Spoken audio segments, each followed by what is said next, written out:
하나님께서는 하나님의 자녀들에게 이 신호, 사인을 주실 때가 있어요.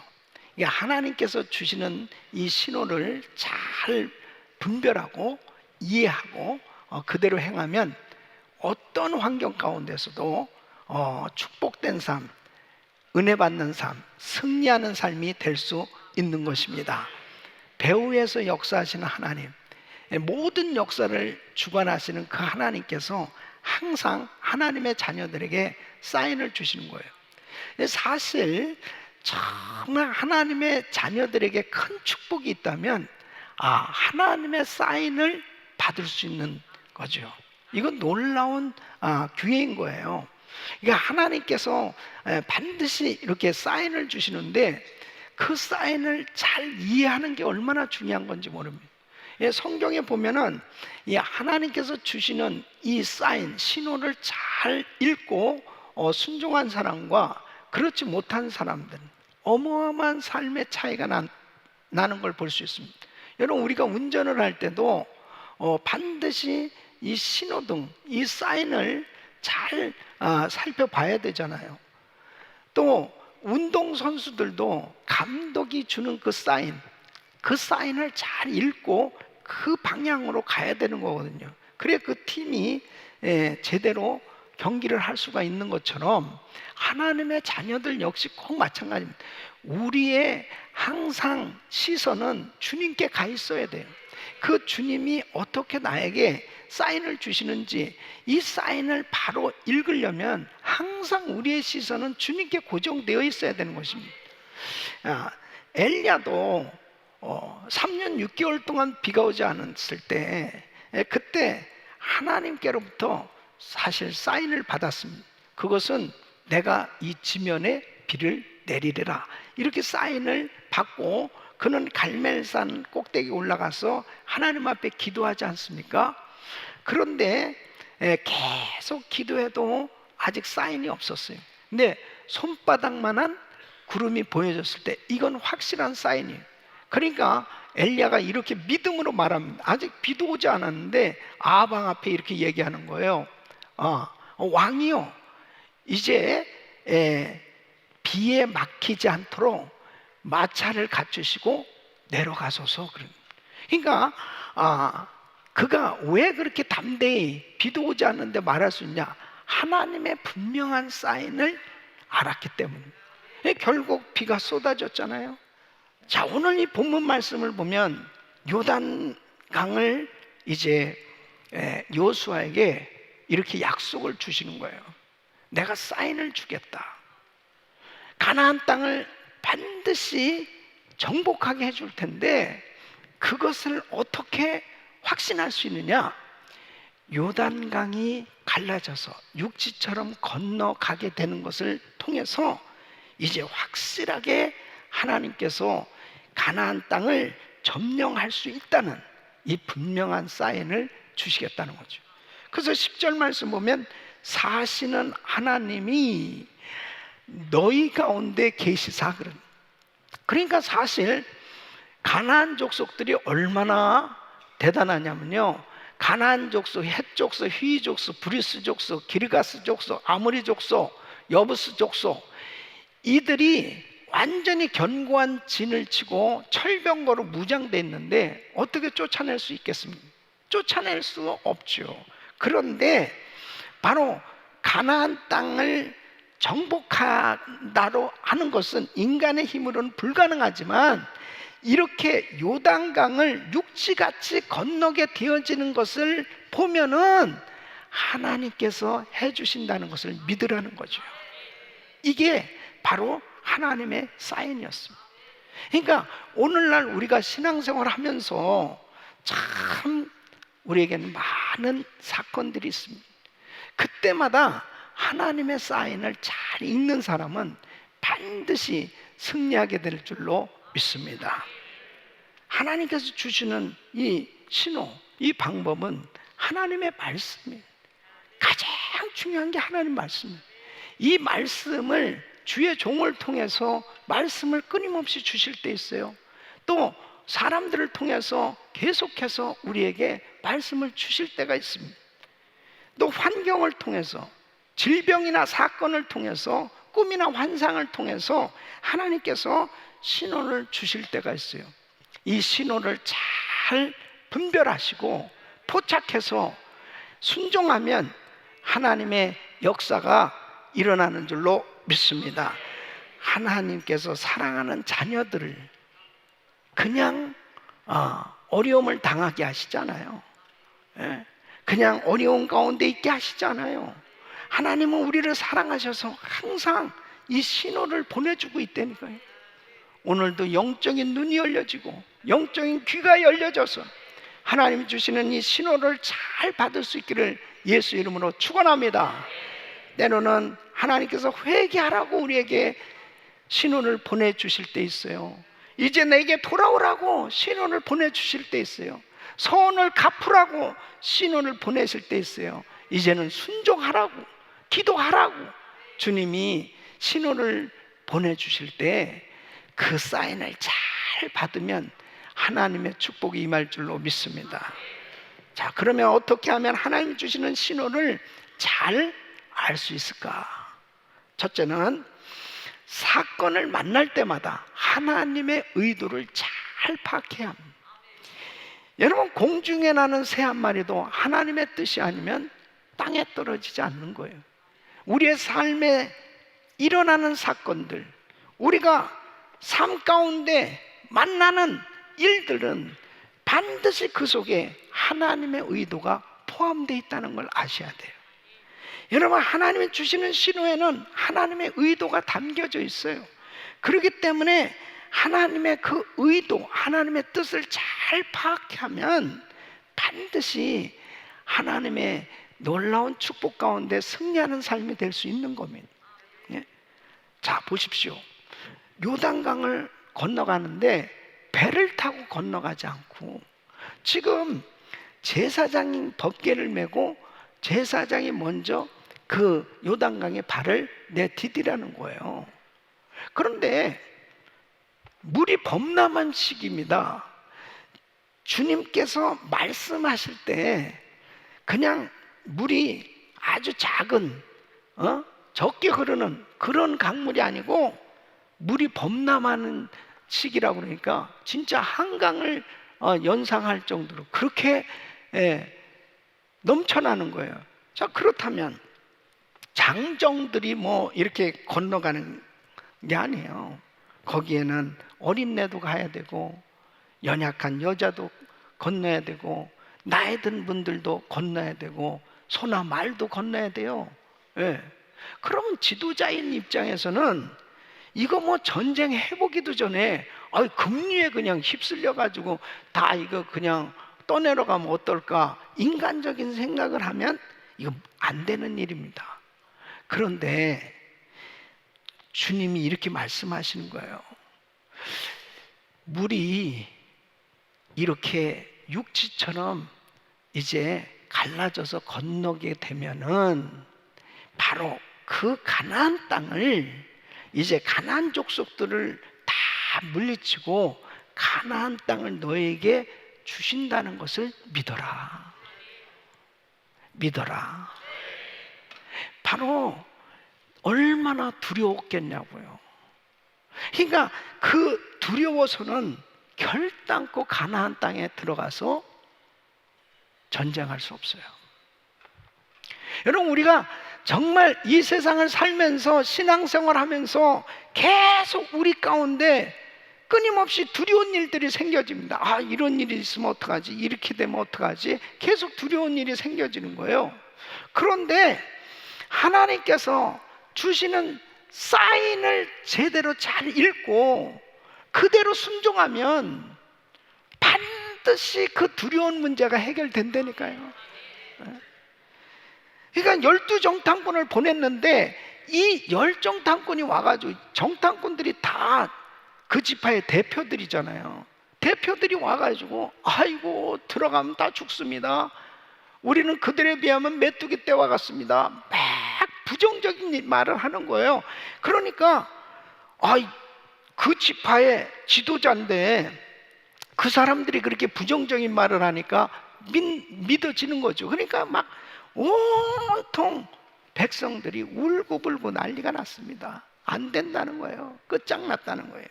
결국 그 지도자와 함께 불평하고 원망했던 그 백성들 다 망했어요.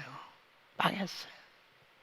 그러니까 지금 가나안 땅을 정복해 보기도 전에 두려움에 떨고 있다면 결국 아무것도 못하는 거예요. 여러분, 초대교회 너무 잘 됐습니다. 예루살렘 교회 베드로가 말씀 전에 3,000명이 회개하고 돌아오는, 안진뱅이가 일어나고 5,000명이 회개하고 돌아오고, 뭐 엄청나게 교회가 부흥했습니다. 구제하고 기사와 이적이 나타나고 너무 교회가 좋은 거예요. 그런데 웬일입니까? 스데반이 전도하다가 돌에 맞아 죽지요. 지도자인 야고보가 칼에 맞아서 순교합니다. 이제 베드로는 감옥에 갇힙니다. 교회가 쑥대밭이 됐습니다.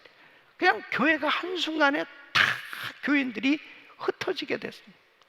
그러면 하나님이 예루살렘 교회를 세워주셨는데 왜 하나님께서 이 예루살렘 교회 지켜주셔야지 왜 이렇게 주회종도 죽고 성도들도 죽고 막 다 이렇게 흩어져야 되느냐?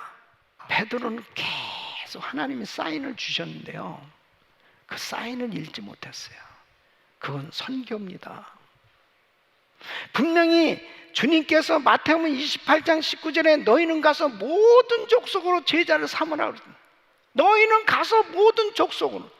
사도행전 1장 8절 보면 오직 성령이 너희에게 임하시면 권능받고 예루살렘 온 유대 사마리아 땅 끝까지 이르러 내 증인이 되리라 이렇게 말씀하시는데, 성령을 받고도 베드로는 유대인들에게만 전도하려고 예루살렘에만 머물러 있는 거예요. 예? 땅 끝까지 가야 되는, 설교는 먼 데 사람까지 설교는 선교를 얘기하면서 선교 안 하는 거예요. 그러니까 오죽하면은 고넬료 가정은 이방 사람입니다. 고넬료 가정에 보냈는데 하나님께서 환상을 3번씩이나 보내서 고넬료 가정에 딱 가서 말씀 전한, 이 고넬료 이방 사람들이 막 다 성령 받고 은혜를 받는 거예요. 그렇게 해서 세워진 교회가 안디옥 교회입니다. 성도들이 흩어져서 가서 전도하면서 세운 교회가 안디옥 교회. 이 안디옥 교회는 선교하는 교회였습니다. 그래서 바울과 바나바 담임 목사가 선교사로 갔어요. 우리 은혜교회가 하나님의 은혜로 이렇게 선교하는 교회가 된 건 축복이에요. 우리 김광신 목사님께서요, 91년 제가 그때 여기 우리 장로님들 가운데 당회에 같이 참석하신 장로님, 나도 부목사로서 참석했는데요, 그때 이렇게 나를 선교사로 보내달라고, 안디옥 교회 보라고, 바울과 바나바 담임 목사가 선교사로 갔지 않냐고. 자, 우리 교회도 이만큼 성장했고, 그리고 제자들도 이만큼 성장했으니까 이제 제자들한테 맡기고 나는 선교사로 가겠다고, 선교사로 보내달라고 계속 그때부터 노래를 하셨어요. 그렇게 무쇠덩어리 같았던 건강한 분이 지금 완전히 쇠약해져가지고 지금도 휠체어를 타고 또 저 아프리카까지 가셔서 지금도 복음을 전하고 계신 거예요. 하나님의 그 심정을 깨닫게 되잖아요. 교회는 선교해야 되는 거예요. 복음 전해야 되는 거예요. 우리 교회만 위해서, 우리 교회만, 우리 가정만, 내 사업장만 그렇게 이 복음 전하라고 하나님께 사업도 하게 해주시고 나에게 은사도 주시고, 나를 왜 미국에 보내셨나? 왜 미국에서 공부를 하게 하셨나? 왜 이민교회를 세우게 하셨나? 바로 선교하라고, 선교하라고. 또 아멘이 어디 이사 갔어요? 아멘. 네. 선교하라고요, 선교. 네. 하나님이 사인을 주실 때가 있어요. 사인. 그 사인을 잘 읽으셔야 돼요. 나인원은 테러 사건이 일어났습니다. 아니 미국이 어떻게 미국의 심장부인 뉴욕, 그것도 무역센터를, 쌍둥이 빌딩, 이건 부의 상징이고 미국의 정말 힘의 자랑인데 그냥 한순간에 그냥 쌍둥이 빌딩이 와르르 무너져 버린, 이게 무슨 일이야? 왜 이런 일이 일어났을까? 빈라덴을 잡기 위해서 미국은 아프가니스탄 전쟁을 벌입니다. 당시에 아프가니스탄은 기도 정보, 세계 기도 정보에 의하면 복음화율 0%가 아프가니스탄이에요. 예수 믿는 사람 한 명도 없는 것으로 나타나는 게 아프가니스탄. 그 일로 인해 가지고요, 미군이 들어가고 군목이 들어가고 선교사가 들어가고 결국 그곳에서도 구원받아야 될 사람들에게 복음이 전해진 줄로 믿습니다. 하나님이 하시는 일이 너무나 놀라워요. 놀라워. 사인을 읽어야 됩니다. 두 번째는 성령의 음성에 민감해야 됩니다. 여러분, 여호수아는 하나님의 음성에 참으로 민감했던 사람입니다. 요단강을 어떻게 건너야 되는지, 여리고성은 어떻게 정복해야 하는지, 가나안 땅은 어떻게 점령하기 위해서 전쟁을 해야 될 것인지 늘 하나님의 음성을 들으면서 엄청난 사역을 감당했습니다. 여러분, 교회는 하나님께서 계속 음성을 들려주고 계신 거예요.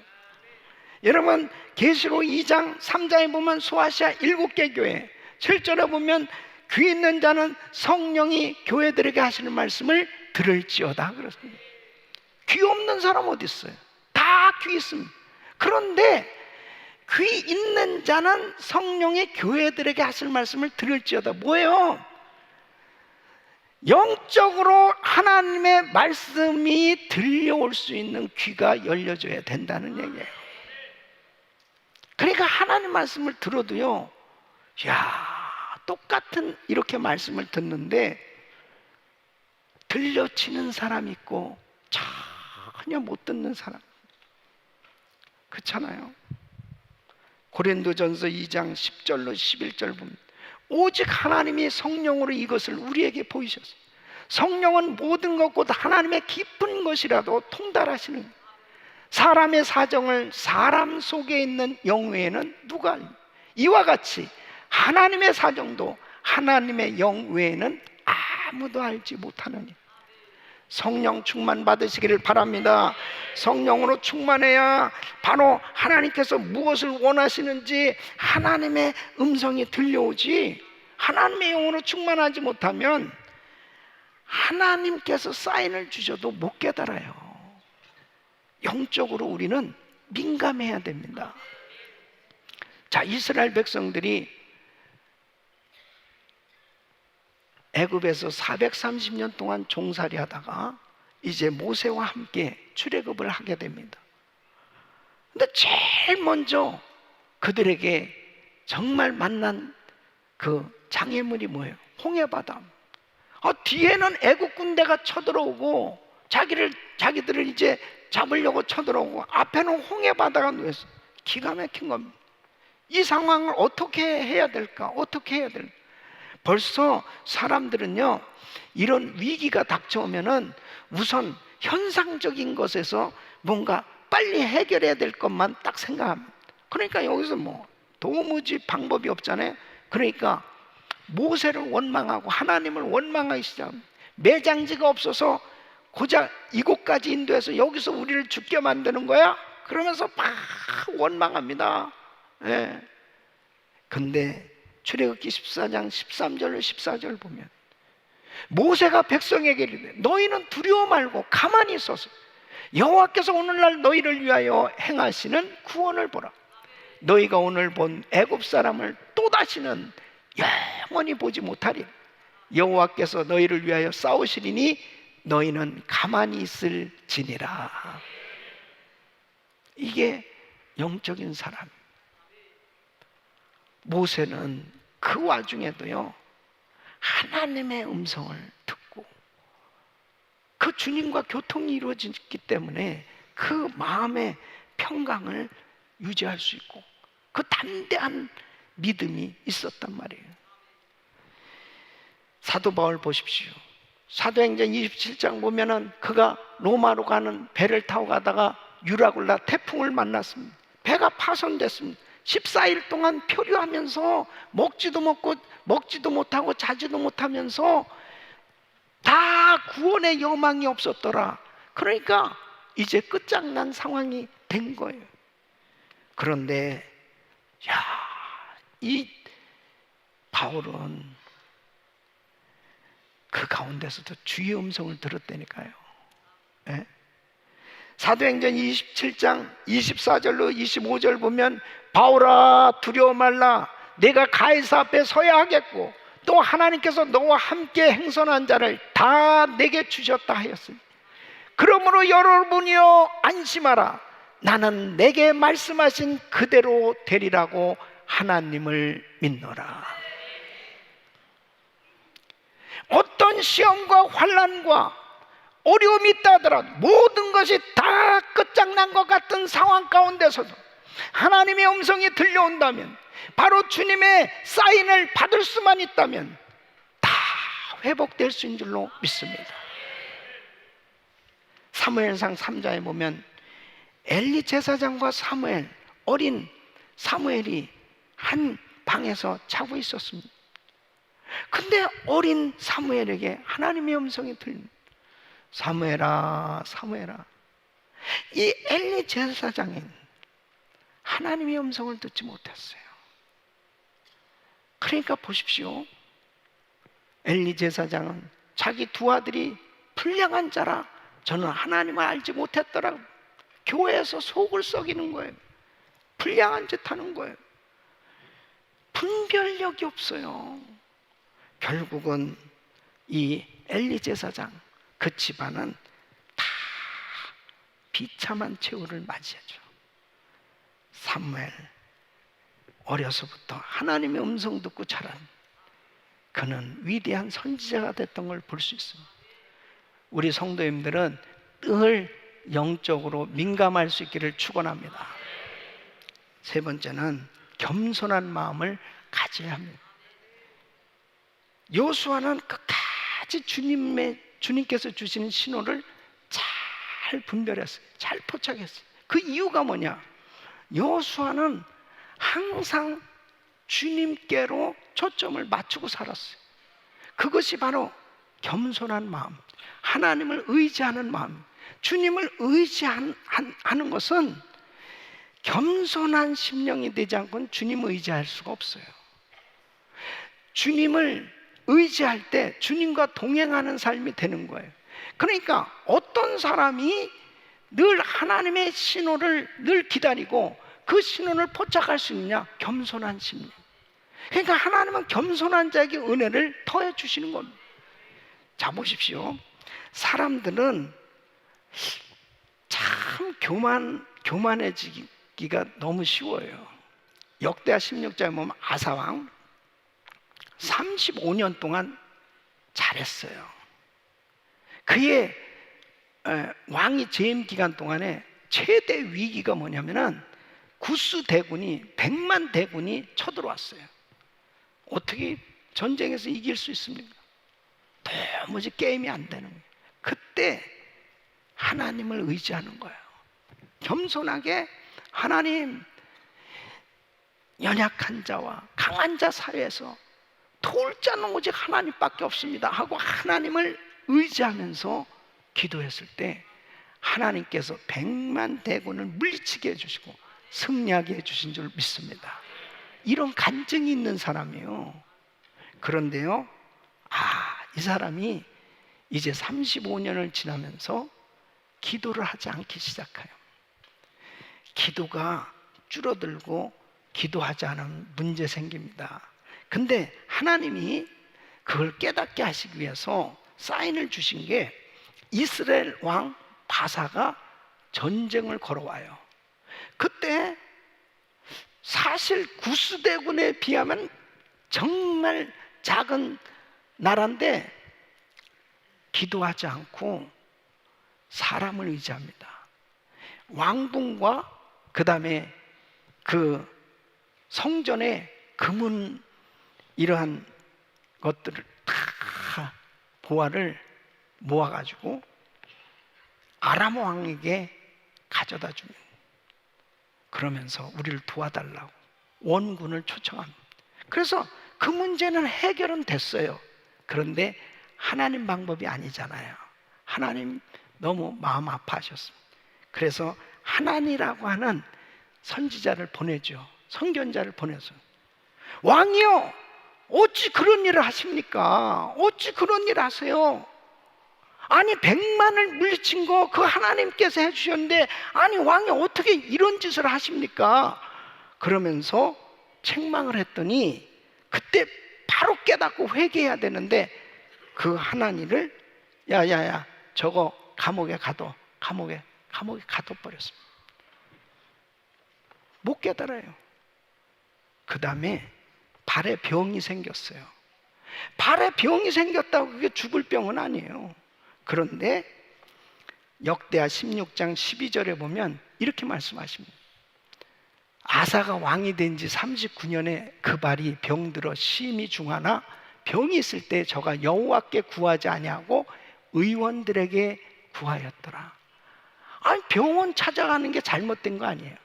의사 찾아가는 거 잘못된 거 아니에요. 문제는 뭐냐면 하나님께 구하지 않았다. 이게 문제예요. 결국 아사는 그 발병으로 인해서 세상을 떠납니다. 여러분, 우리가 신앙생활 할 때 왜 이렇게 점점 기도하지 않고 인간적인 방법을 사용하고 점점 이렇게 영적으로 다운이 되느냐? 교만하기 때문에 그래요.